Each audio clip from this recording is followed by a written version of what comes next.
So, ఒక client వచ్చిన తర్వాత ఇంత వెయిట్ లాస్ అవ్వాలి అని ఒక ప్రోగ్రామ్ మీ దగ్గర చూస్ చేసుకున్న తర్వాత టార్గెట్ రీచ్ అయిన తర్వాత నెక్స్ట్ ఫాలో అప్స్ కానీ మెయింటైన్ చేస్తుండాలి ఆ వెయిట్‌ని. సో, మీరు ఫాలో అప్ చేస్తారా ఆఫ్టర్ ట్రీట్మెంట్ ఆల్సో? షూర్ అండి. Will follow up every client as our మనం ఏంటంటే నార్మల్‌గా ఎళ్ళిపోయిన తర్వాత కూడా we're focusing on main health being. Hmm. So in the registration form itself, we have some idea whether he came for the health well-being.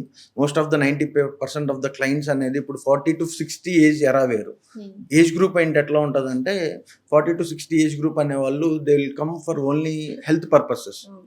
అలాంటోళ్ళకి ఏంటంటే మనకి ఎంత కావాలో వాళ్ళకి వెయిట్ రిడక్షన్ ఇచ్చేసి దాని స్టెబిలైజేషన్ డైట్ ప్లాన్ మీద చేసి monitor and track the process regularly. So, age after weeks and months కూడా మనం రెగ్యులర్‌గా ట్రాక్ చేస్తాం. ఓకే. ఏజ్‌ని బట్టి గూడా ప్రోగ్రామ్స్ డిఫర్ అవుతూ ఉంటాయి. ఎందుకంటే ఇప్పుడు Yes, చిన్న అండి. పిల్లల దగ్గర నుంచి మనకు ఒబేసిటీ అనేది చూస్తుంటాము. పిల్లలు గూడా వస్తూ ఉంటారా క్లినిక్‌కి? వస్తారండి.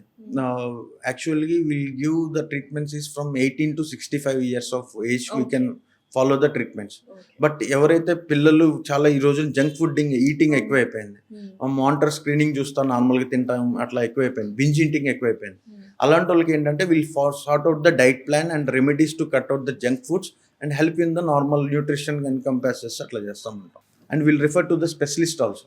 Okay. If is have found any abnormality మన ఎంబీబీఎస్ డాక్టర్ గాని వీళ్ళు గాని చెక్ చేసిన తర్వాత ఏమైనా అబ్నార్మల్‌గా ఉంటే will take from the super speciality hospital guidance కూడా తీసుకుంటాం.